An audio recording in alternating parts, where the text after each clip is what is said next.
선생님, 어제 뭐 보셨어요? 여러분이 제일 좋아하시는 프로그램이 어떤 거예요?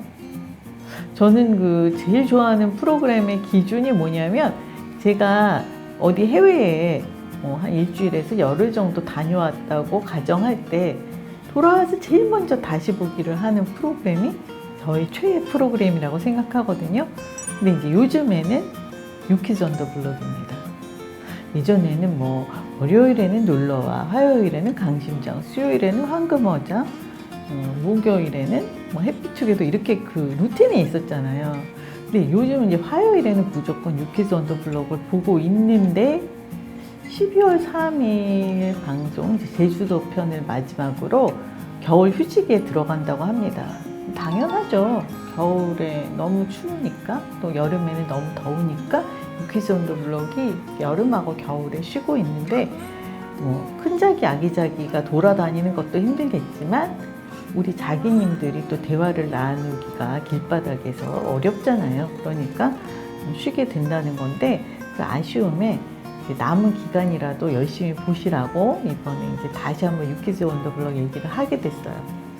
유키즈 언더 블럭의 매력이 무엇이라고 생각하세요? MBC 스페셜 워킹맨이라는 코너가 최근에 방송이 됐는데, 이게 이규환 씨, 김지훈 씨, 서지석 씨가 동해 쪽에 해파랑길을 걸으면서 자신들을 돌아보는 그런 내용이었어요. 근데 그분들이 이제 걷다가 그러더라고요. 강호동 씨나 유재석 씨가 있었으면 여기서 많은 사람들하고 소통하고 다양한 얘기를 끌어낼 수 있는데 자기들 그게 쉽지 않다, 너무 아쉽다 그랬는데, 제가 바로 딱 그 생각을 하고 있었거든요. 그런데 이제 그분들 입에서 그 말이 나오니까 신기했어요. 그런데 이 유재석 씨가 아니면 이런 프로그램을 어떻게 이렇게 잘할 수 있겠어요. 유재석 씨의 능력에 대해서는 더 이상 언급할 필요도 없죠. 우리가 너무 많이 얘기했으니까. 그리고 조세호 씨를 아주 오래전부터 남희석 씨, 김구라 씨, 홍진경 씨, 여러분들이 이분을 끌어주려고 부단한 노력을 했습니다. 그래서 김구라 씨가 세 바퀴의 보정으로 꽂아준 적도 있죠. 그런데 이제 능력 발휘가 잘 안 됐어요.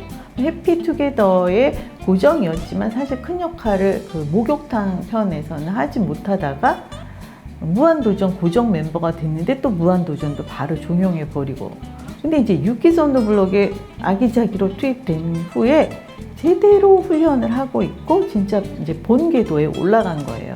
그래서 이번에 이제 동교태에 나왔잖아요. 그런데 조세호 씨가 흐름을 주도하기 시작했더라고요. 유키즈 언더 블럭을 통해서 좀 입지가 확실해졌습니다. 이 프로그램을 보다 보면 인터뷰를 진행하는 분들이 있죠. 이분들에 대해서 알아봤더니 이 공감도가 굉장히 높아서 그 보석 같은 이야기를 막 끌어내는 거예요. 이분들이 없으면 이 프로그램이 이렇게 잘 되지 않을 것 같아서 제작진에게 물어봤더니 다큐 3일을 오래오래 찍었던 박지원 촬영 감독이 그 인터뷰를 하고 있다고 합니다. 워낙 잘해서 다른 제작진이 붙지 않는데요. 그분은 이제 전에 폐지 줍는 어르신을 보고서 이렇게 눈물을 쏟았던 그 촬영 감독이라고 합니다. 이분 어쩜 이렇게 인터뷰를 잘하는지 한번 만나보고 싶어요. 저는 제작진 PD님이나 작가님일 줄 알았거든요. 이 보석 같은 이야기들, 이 박지원 감독님의 덕분이라고 합니다. 다 좋았지만 그 44화 2000편은 뭔가 기승전결이 있는, 꼭 기억해 둬야 할 그런 부분들이 참 많았습니다. 안경사에서 근무하는 이민희 씨. 이분 엄청 적극적인 성격이에요. 근데 여기서 막 안경을 여러 개 써보잖아요. 그런데 유재석 씨가 이거는 앞잡이 같고 이거는 개화기 같고 이러면서 너무 순발력 있게 표현을 잘 하시더라고요. 그래서 이렇게 좀 잔재미가 있었어요. 그리고 저는 유키즈 언더 블럭에서 아이들을 만나는 장면이 참 좋아요. 평소에 저는 주변에 초등학생도 없고 청소년 이런 친구들하고 이야기를 나눌 기회가 진짜 없거든요.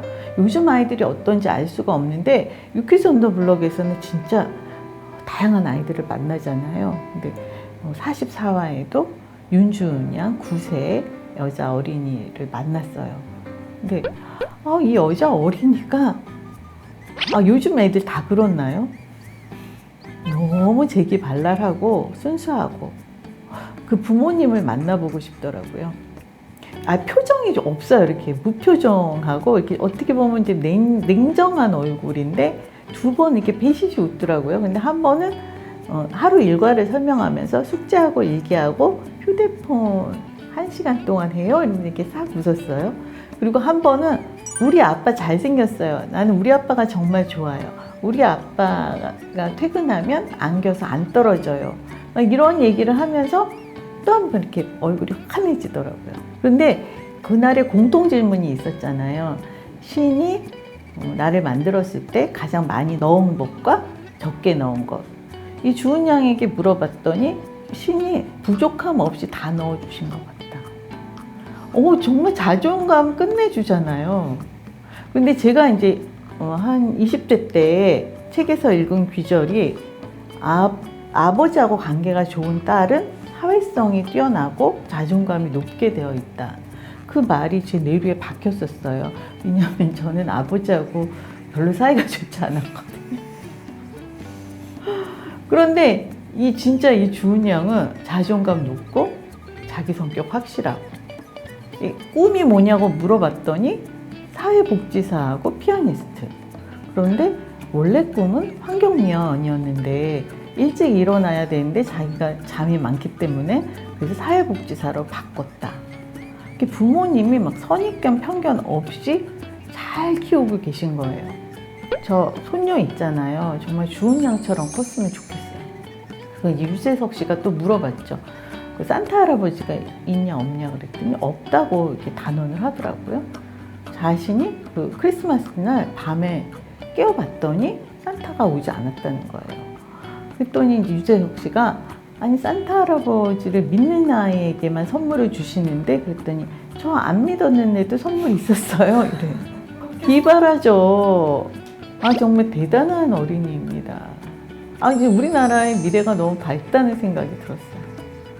그리고 막 그런 얘기도 인상 깊었어요. 동생하고 티격태격 한다고 하잖아요. 근데 붕어빵을 하나 있으면 어떻게 할래? 둘이 나눠 먹을 수는 없어 이랬더니 그러면 동생한테 주는 것이 마음이 낫겠다. 그리고 엄마가 자기에게 얘기한대요. 엄마 아빠가 없을 때는 네가 동생의 엄마다. 자기도 그렇게 생각한다고 합니다. 너무 사랑스럽죠. 저는 그 말도 인상적이었어요. 솔직하고 착하고 용감한 어른이 되고 싶다. 저는 어른인데 착하지도 않고 용감하지도 않고 솔직하지 못할 때도 있어서 주은 양의 말에 가슴이 뜨끔했습니다. 사랑이 뭐냐고 물었더니 누군가를 꼭 껴안아주고 싶은 거래요. 어쩜 이렇게 표현이? 그리고 이제 퀴즈를 못 맞춰가지고 읽기를 하는데 정말 제가 이상한 게 나올까봐 혼자 걱정을 했어요. 근데 곰가방이 나왔는데 지금까지 본 거 중에 제일 괜찮았어요. 그건 좀 박수를 쳤어요. 잘 됐다. 그리고 제가 이 44회가 기승전결이 있다고 얘기했는데 첫 번째 자기가 구두수선의 달인 69세 조재동님이었습니다. 이분은 소아마비를 서너 살쯤에 앓으셔서 다리가 좀 불편하시다고 합니다. 처음에는 걷지도 못하셨는데 부모님께서 좋은 병원, 좋은 치료 다 받게 해주셔가지고 불편 하나만 이제 걸을 수 있게 됐대요. 그런데 구두 수선을 하고 구두를 만드는 직업을 가졌음에도 불구하고 부모님에게 구두 한 켤레를 만들어 주시지 못했다고 애통해 하시더라고요. 그리고 이제 마지막 자기가 사슴 농장을 하시는 이정숙 69세 조재동님하고 똑같이 이제 동갑인 그런 자기였어요. 네, 이분이 74년도에 상수도도 놓여있지 않은 이제 깡촌으로 시집을 오신 거예요. 이천에. 아이를 낳고 기르다가 결핵 예방 접종을 잘못해가지고 아이가 그냥 결핵에 걸려버려서 그 시내까지 4시간을 걸어서 오가면서 매일같이 6개월을 해서 아이를 고쳐냈다고 합니다. 근데 이제 이분의 어머님이 계셨잖아요. 근데 이분이 오라버니께서도 조재동님하고 같이 소아마비를 앓으셔서 이 오라버니를 부모님이 8년간을 업고 다니면서 치료를 해서 벌을 수 있게 해놨다는 거예요. 정상인처럼. 너무 일맥상통하는 거죠. 그러니까 이 이정숙님의 어머니가 하시는 거를 보고 이정숙님도 배워서 그 자식을 그렇게 잘 보살핀 거죠. 그런데 그 어머니가 나중에 이제 이분이 깡촌에서 너무 고생을 하니까 아예 이천으로 내려오셨대요. 이제 아버님 돌아가신 다음에. 그런데 그 사돈하고는 가까이 지내면 안 된다고 20리 먼 곳에 집을 얻어놓고 이정숙님을 도와주기 위해서 2시간 거리를 또 왔다 갔다 이제 4시간이죠. 거기를 걸어서 왔다 갔다 하시면서 매일 도와주셨다고 합니다. 부모님 얘기로 시작해서 부모님 얘기로 끝났고 중간에는 또 그 반찬 가게를 하시는 주여진님은 딸 때문에 딸이 대전에서 이제 학교를 다니고 있어서 이천에서 대전까지 출퇴근을 하신다고 해요. 뭔가 이 부모의 정은 몰라 무게는 다 다르죠 사람마다.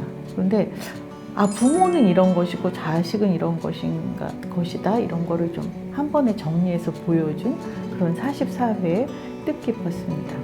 제가 이제 그 김민석 PD님이 전에 이제 기사를 통해서 왜 자기 혼자만의 공이 아니라 스태프들이 다 잘 받쳐줘서 그런 거다. 스태프들이 고생이 많다.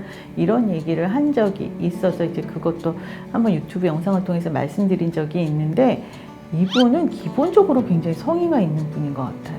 제가 이분하고는 이제 페북 친구여서 페북을 통해서만 연락을 하다가 이번에 이 인터뷰 하시는 분이 너무 궁금하잖아요. 그래서 그걸 여쭤보느라고 전화번호를 받아서 이 카톡을 보냈어요. 그랬더니 이분이 이제 그 설명을 보내셨는데 간단하게 뭐 누구누구입니다 얘기할 수도 있는데 그 촬영 감독님에 대해서 너무 상세하게 써서 보내주신 거예요.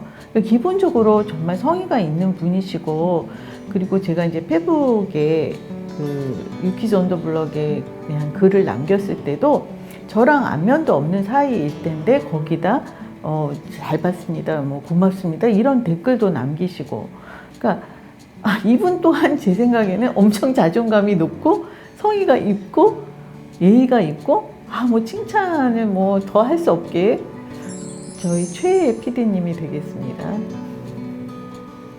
다른 분들이 좀 섭섭해 하시려나요? PD님이 겨울 휴직일 때 한번 유튜브에 나와주시면 어떨까? 정말 궁금한 곳이 많거든요. 나와주실까요? 싸늘한 표정으로 나오실까요? 안 나오실 것 같아서요. 날이 풀리면 이제 유키즈 언더블럭이 돌아오겠죠. 그때까지 우리는 뭘 할까요? 대신에 유재석 씨와 유일열 씨의 슈가맨 시즌3가 11월 29일부터 방송된다고 하네요. 제가 좋아하는 또 슈가맨 기대가 되고 기다려집니다.